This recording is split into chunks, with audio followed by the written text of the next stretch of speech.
Zainuddin Hayati, kisah cinta rumit terhalang status sosial dan ego. Zainuddin adalah anak dari pendekar Sultan yang diasingkan ke Cilacap karena membunuh mamaknya dalam suatu perselisihan harta warisan. Sesudah bebas ia pergi ke Makassar dan di kota ini menikah dengan Daeng Habibah. Dari pernikahan inilah lahir Zainuddin. Sesudah orang tuanya wafat, Zainuddin pergi ke Batipuh, Padang Panjang, yang disebut kampung halaman ayahnya. Sayangnya, di sana ia tak diperlakukan dengan baik karena dianggap bukanlah anak Minang. Ibunya orang Bugis sehingga putuslah pertalian darah menurut garis matrilinear yang bernasabkan pada ibu. Meskipun demikian, Zainuddin menjalin cinta dengan Hayati, gadis Minang yang prihatin pada nasibnya serta sering mencurahkan kesedihan hatinya pada Hayati. Sebagai gadis keturunan bangsawan, sudah pasti keluarga Hayati mencegahnya berhubungan dengan Zainuddin yang bukanlah orang Minang serta tak jelas juga masa depannya. Keluarga Hayati memilih Ajis yang asli Minang serta datang dari keluarga terpandang. Hayati harus tunduk pada kesepakatan keluarga meskipun hatinya condong pada Zainuddin. Zainuddin menganggap Hayati sudah berkhianat. Pada akhirnya dengan membawa perasaan luka ia pergi ke Jakarta lalu pindah ke Surabaya. Sementara itu Hayati serta Ajis yang sudah menikah juga pergi ke Surabaya serta tinggal di sini karena alasan pekerjaan. Tanpa sengaja dalam suatu acara keduanya berjumpa dengan Zainuddin yang sudah menjadi orang berhasil. Sedangkan kehidupan ekonomi Ajis serta Hayati semakin lama makin memburuk. Ajis jatuh miskin sampai ia serta istrinya harus menumpang di rumah Zainuddin. Tidak tahan menahan penderitaan, Ajis pada akhirnya bunuh diri dan terlebih dulu meninggalkan pesan agar Zainuddin melindungi Hayati. Zainuddin yang pernah dikhianati merasa sulit untuk menerima kembali Hayati. Perasaan cinta yang masih menyala dicoba untuk dipadamkan. Bahkan juga ia meminta Hayati untuk kembali ke kampung halaman di Batipuh meskipun wanita itu merajuknya. Zainuddin, saya sudi menangguh segenap cobaan yang menimpa diriku. Asalkan kau sudi memaafkan segenap kesalahanku. Maaf. Kau regas segenap pucuk pengharapanku. Kau patahkan, kau minta maaf. Mengapa kau jawab aku sekejam itu, Zainuddin? Sudah hilangkah tentang kita dari hatimu? Janganlah kau jatuhkan hukuman. Kasihanilah perempuan yang ditimpa musibah berganti-ganti ini. Iya. Demikianlah perempuan. Dia hanya ingat kekejaman orang kepada dirinya walaupun kecil. Dan dia lupa kekejamannya sendiri pada orang lain padahal begitu besar. Lupakah kau siapakah di antara kita yang kejam? Bukankah kau yang telah berjanji ketika saya diusir oleh nini mamamu? Karena saya asalnya tidak tentu. Orang hina dina tidak tulen Minangkabau. Ketika itu kau antarkan saya ke simpang jalan. Kau berjanji akan menunggu kedatanganku berapapun lamanya. Tapi kemudian kau berpaling ke yang lebih kagak, kaya raya, berbangsa, beradat, berlembaga, berketurunan. Kau kawin dengan dia.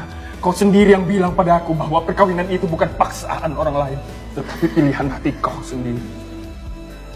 Hampir saya mati menanggung cinta Hayati. 2 bulan lamanya saya tergeletak di tempat tidur.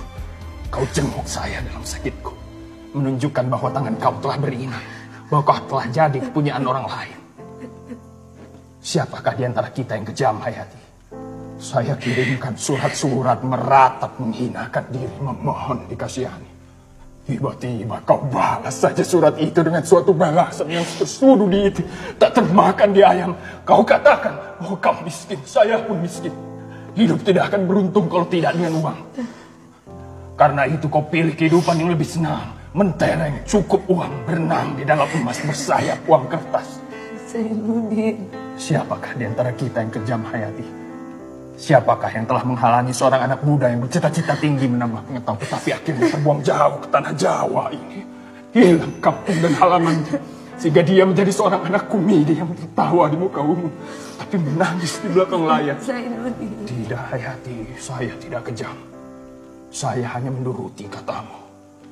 Bukankah kau yang meminta di dalam suratmu supaya cinta kita itu dihilangkan dan dilupakan saja, diganti dengan persahabatan yang kekal? Permintaan itulah yang saya pegang teguh sekarang. Kau bukan kecintaanku, bukan tunanganku, bukan istriku, tetapi janda dari orang lain. Maka itu, secara seorang sahabat, bahkan secara seorang saudara, saya akan kembali teguh memegang janjiku dalam persahabatan itu, sebagaimana teguhku dahulunya memegang cintaku.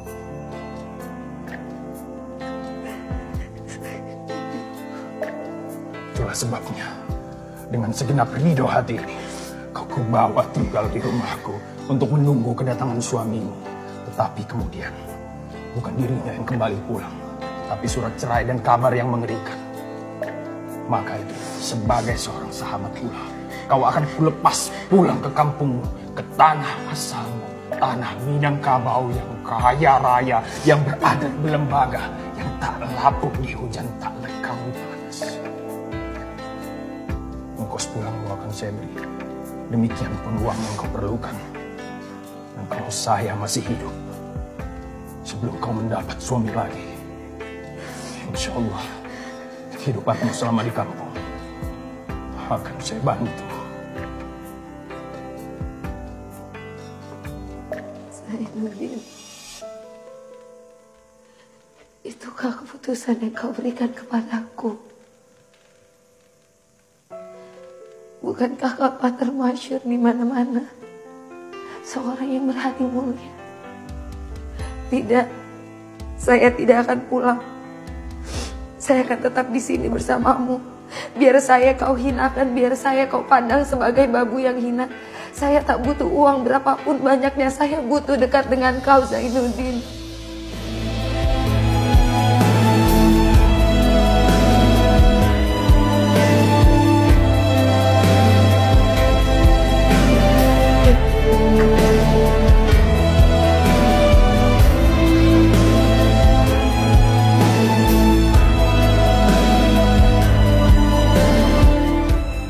Tidak. Pantang pisang berbuah 2 kali.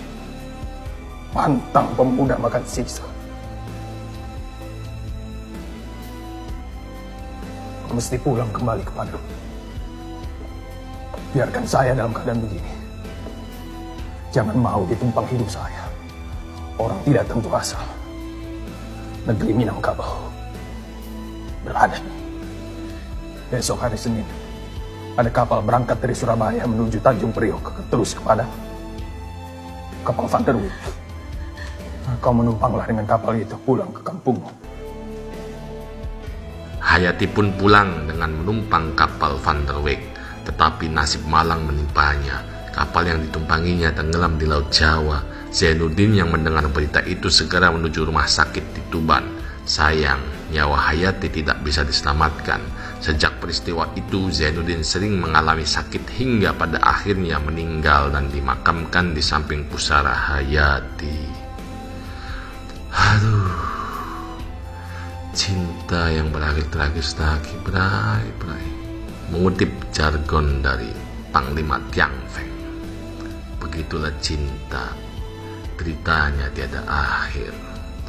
Bagi para jomblo, tetap pesimis, jangan optimis.